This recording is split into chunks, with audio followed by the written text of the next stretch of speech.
نوجه في هذه الخطبة رسالة إلى كل حاسد.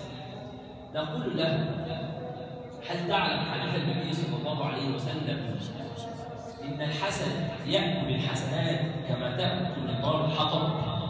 أنت أيها الحسد اعلم بحسدك لأخيك النار تأكل حسناتك.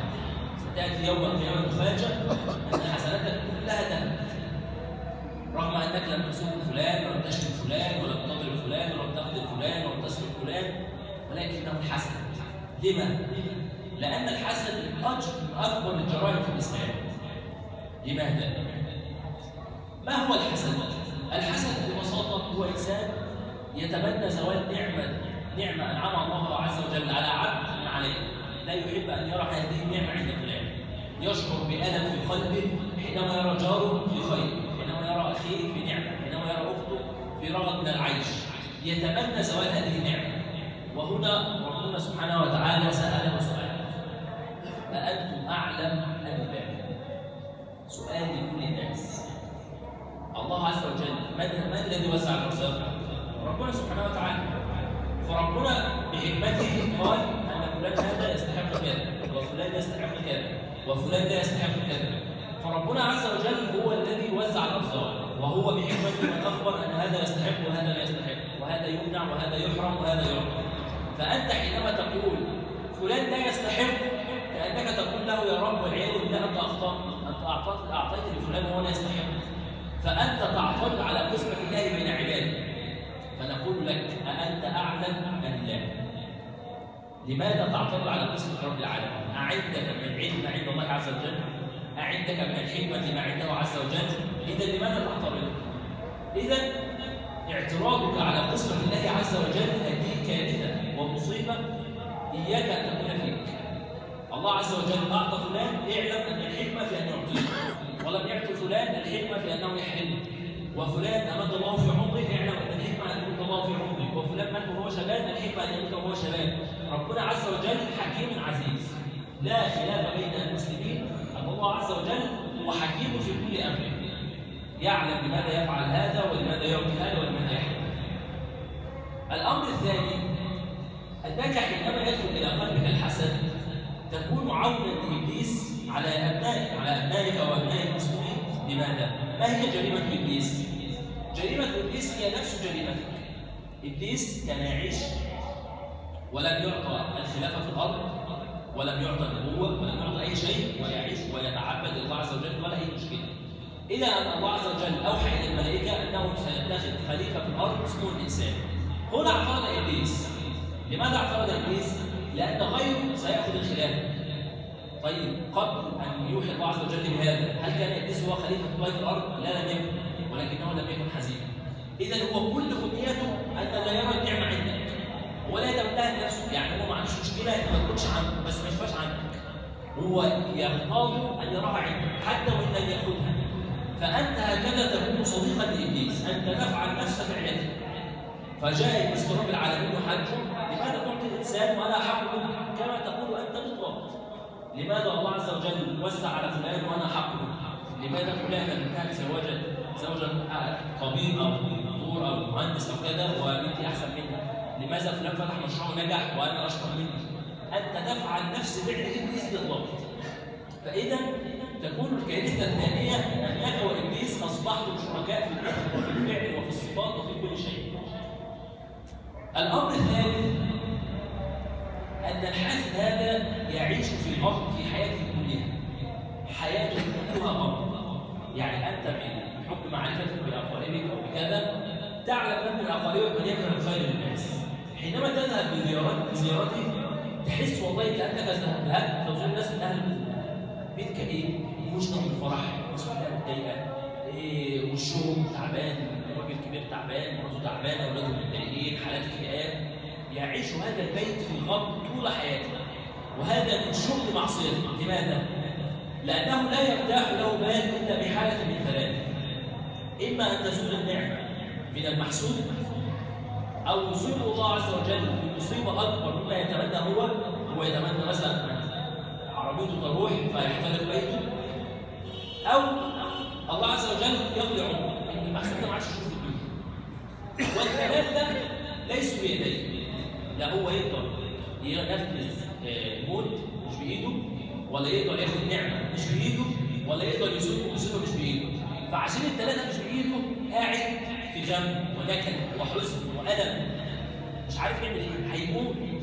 هيموت ان اخوه كل يوم ربنا يفتح عليه زياده. يا جماعه ازاي ده ما كنتش تموت مره؟ ده كان صابي عندي في الورشه، ده ما كانش يفهم حاجه، ده كان افشل واحد فينا كلنا.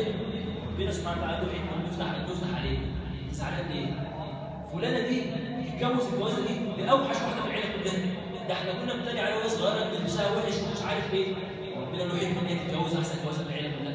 ربنا سبحانه وتعالى حكيم، فهو يظل في هذا الغم طيله حياته، حزين، نكد، مرض، الم، كل امور. فاذا هذه من شؤم معصيته ان الله عز وجل يعلمه في الدنيا قبل الاخره، دائما يظن ظن السوء. الامر الرابع من العقوبات التي تصيب الحاسد انه دائما يظن في ان الناس تظن فيه ويظن فيه، معنى هو يتمنى الشر لكل الناس، فيحدث داخله شعور ان كل الناس ايضا تتمنى له الشر، لانه لا يتوقع ان هناك ناس طيبين خيرين يتمنون خير الناس كلهم. فهذا الشعور داخله يقلبه، واحد بيحس كده ان كل اهله بيكرهوه، كل اهله بيتمنوا الشر، شعور مؤلم. فهو للاسف يعيش في هذا الشعور لانه مش مصدق ان ممكن يكون في ناس بيحبوا بعض لله في الله، مش مصدق ان انا ممكن واحد يكلمني يقول لي والله بارك ربنا كرمك مثلا وطالع حلو، مش مصدق ان انا ممكن اكون مبسوط فعلا، مش مصدق ان انا مثلا بعرف ان ابن اخويا مثلا طلع الاول على المدرسه يكون مبسوط، ايه ده ممكن مبسوط بجد يعني فعلا فرحان. فلانه ما تعودش على هذا الشعور مش مصدق ان في حد كده، فيظل داخله شعور ان كل الناس بتكرهه، كل الناس بتحسده، كل الناس عايزه له الشر، ويظل يعيش في هذه الهاله التي يعيشها حول نفسه مع كل مصيبه تصيبه. لو عيل عنده تعور اصل فلان حسدني، لو حاجه اتكسرت اصل فلان بص لي، لو خطوبه وتشكيل اصل فلان عملته، لو كذا لو كذا لو كذا. فيظل طول عمره في هذا الالم والنكد والحزن نتيجه شؤم المعصيه الذي بداخله. فاذا هو الذي جلب هذا الامر لنفسه. ايضا من عظائم وجرائم هذا الحسد انه يورث في القلب السخط على الله عز وجل. انسان يصبح ساخط على ربه، يعني دايما حتى لو ما اتكلمش بس جواه شعور كده، يا رب انت ليه اديته كده؟ يا رب ليه فلان ده ياخد ده؟ يا رب ازاي فلان بقى غني؟ يا رب ده انا بشتغل قده 10 مرات. فيصبح جواه شعور بالسخط على كل امر الله عز وجل، فيصيبه اي شيء هو ساخط. ربنا ابتلاه بنعمه مش عاجباه، ابتلاه بمصيبه مش راضي، ابتلاه بخير مش موافق، ابتلاه بشر مش موافق، كل خير مش عاجبه. يعيش حياته كلها اي نعمه تجيله مش راضي. لو جه لبنت مثلا لبنتها عريس هي مش عاجبها، عايزه اللي احسن منها.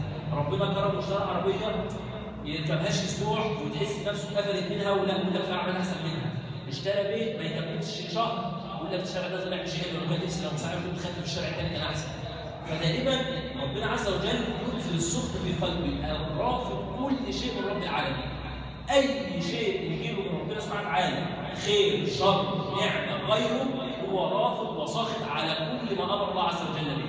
فهذا يجعله يعيش في نكد، وبعضهم يصل الى مرحله الكفر والعياذ بالله، مش راضي باي شيء، ودايما هو شعور انا احسن من فلان، انا استحق احسن من فلان. الامر السادس من امور الحسد، شخص يصل به الحسد الى انه يعني يصل به ما يسمى بالحسد العادي، ان واحد يكون عنده حسد على الناس كلها. بمعنى تحكي مثلا منطقه زي اللي احنا فيها دي، المنطقه دي مثلا من 10 سنين كان تقريبا كلها فاضيه، ما كانش فيها بيوت ولا سكان ولا محلات ولا ورش ولا اي حاجه. فيجي يعدي تلاقي الناس كلها فاتحه ورش ومحلات وبيوت ومش عارف ايه. ويبقى الناس دي كانت من 10 سنين قاعدين في الشارع ومش لاقيين ياكلوا، دلوقتي بقى معاهم فلوس فاتحين ورش وعندهم عربيات. انا مش عارف ازاي، بس مش عارف يعني يعطي الحلقه اللي بيها ويطلب الكلمات الكفريه والعياذ بالله. فتلاقي بقى عنده حسد على الناس كلها. ينزل قريه مذكوره مثلا يفاجئ ان القريه كلها ربنا وسع عليهم وبيبقوا مباني جديده ومباني جميله وبيوت كبيره وواسعه، وكل بيت واقف قدامه عربيه وكذا. كنت الفلاحين اللي كانوا زمان بيقفوا في الصاع عشان يعملوا رز، دلوقتي عندهم بيوت واراضي ومش عارف ايه. بقى عنده سخط وحسد لكل الناس، مش راضي على اي شيء لاي حد في الدنيا كلها، شايف ان كل الناس ما تستحقش، شايف ان كل الناس ربنا بيديها اكتر من اللي هي تستحق، فاصبح لديه من الحسد ما يحسد به الناس كلها، مش عاجبه اي حاجه، لدرجه انك ساعات تقعد تقول له مثلا في دوله فلانيه مثلا حصل فيها كذا، سبحان الله، وليه يعني ليه الدوله دي ربنا يرزقها نفسها؟ طب ما احنا هم ربنا ما رزقناش نفسنا ليه؟ طب ما احنا مش عارف ايه. فيتملك هذا الحسد في القلب لدرجه انه يحسد كل الدنيا، لدرجه بقى انه يصل لمرحله مراحل الجنون. دي يعني تصل بقى مراحل الجنون، خلاص حد تشرب الحسد في القلب، يحسد الناس في مصائبهم. تجد بعض الناس والله يحسد فلان على مصيبه، وده انا شفته بعيني. يعني من كام سنه كان في رجل اعمال مشهور نفس لو اتخطف، حادثه مشهوره الناس كلها سمعت عنها. فانا اعرفه، فساعه ما عرفت انه اتخطف رحت عشان نشوف ايه الموضوع، ايه الحكايه وكده. فهو الراجل عنده بنتين، يعني كانوا في اعدادي في الوقت ده، بعدين بقى بيعيطوا ابوه مخطوف ومش عارفين ابوه حالته ايه، ترى عايش ولا ميت وكذا وكذا، وقاعدين يعيطوا بحالتهم النهار والناس بتهدي فيهم. فانا واقف عادي، لقيت واحده والله جت وانا واقف، قلت لها ما تعيطيش حبيبتي، دور لو عدى بس 3 شهور خلاص هترفعي قضيه غيبه، لو انت مش موجود وهتاخدي ورث كله، انت خايفه ليه؟ فبقيت واقف، ورث ايه؟ بنتي بتعيط تشرب ابوها مخطوف وبتبكي، هي مش عارفه ابوها مصيره ايه، ودي واقفه كل شاغل بالها انت هتاخدي ورث ابوك وسيدي فلوس كتير وكذا. فبقيت اقول يعني بتحسبيها حتى في المصيبه، هي في المصيبه اللي مش عارفه ابوها فين، ابوها اتخطف مش عارفه ابوها عايش ولا ميت، طب بيتعذب ولا كويس ولا كذا، فانت بتحسبي حتى في المصيبه. يعني وصل لهذه الدرجه. يعني حتى كان يحكى في الاثر ان احد امراء بغداد اتى باثنين اهل بغداد وكانوا مشهورين بالحسد، الاثنين معروفين جدا بالحسد. فجابهم يعني حب ان هو يعني ايه يغير فيهم صفات الحسد دي، قال لهم انا عايز كل واحد فيكم يتمنى امنيه، والامنيه اللي هيتمناها هعطي لاخيه ضعف هذه الامنيه. فبقى كل واحد فيهم عايز اخوه يبدا عشان هو ياخد الضعف بتاعه. فيقول لاخوه ابدا انت، يقول لا ابدا انت، ابدا انت، لا ابدا انت. جه الامير قال له خلاص انا اللي هحدد، ابدا يا فلان انت اتمنى امنيه. فقال له يا امير المؤمنين اتمنى ان تخرج لي عيني حتى يخرج للاخر عيني. حسد في كل شيء، لدرجه حتى لما يتمنى امنيه عمال يفكر الاول اضر اللي جنبي ازاي قبل ما اتمناها لنفسي. فاذا هذا الحسد يدمر ويدمر الناس ويدمر عقولهم ويدمر حياتهم ويدمر على الناس معيشتهم. الحاسد نتيجه هذا الحسد يغلق امام كل ابواب التوفيق. ليه؟ لان التوفيق ده من الله عز وجل، مين اللي وفق الناس؟ ربنا سبحانه وتعالى.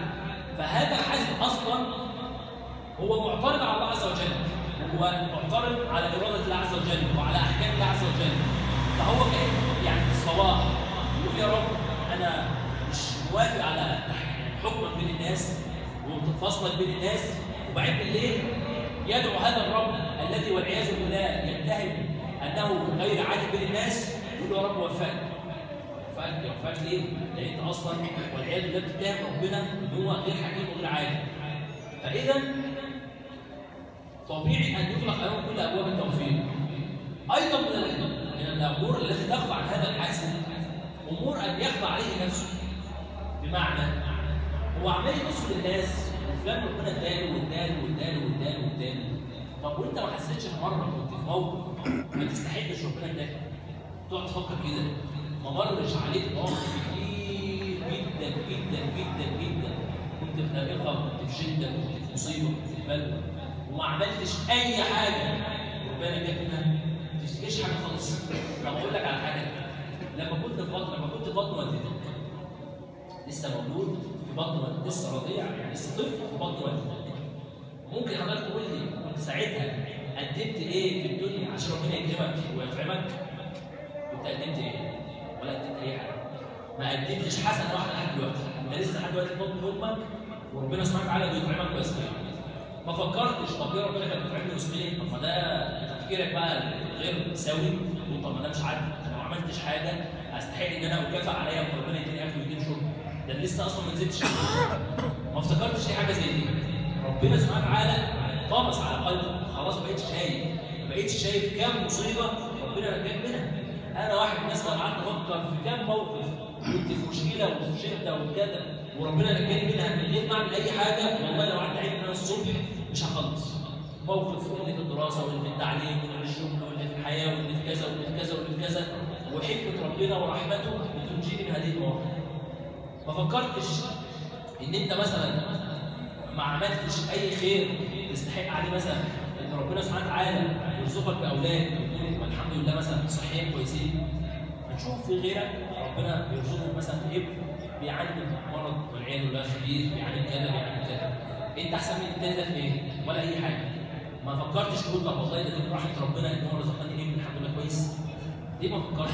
ربنا طمس على قلبك. فاذا ايها الحاسد احذر عقوبه هذا الحسد، احذر ان هذا الحسد سيؤدي بك الى مراحل والعياذ بالله كارثيه، واعظمها هي مرحله السخط على الله عز وجل ورفضك لحكم الله عز وجل بين عباده. تذكر دائما ان حسدك لن يغير من القضاء شيئا، فان رضيت فلك الرضا وان سخطت فلك السخط، فعليك الرضا.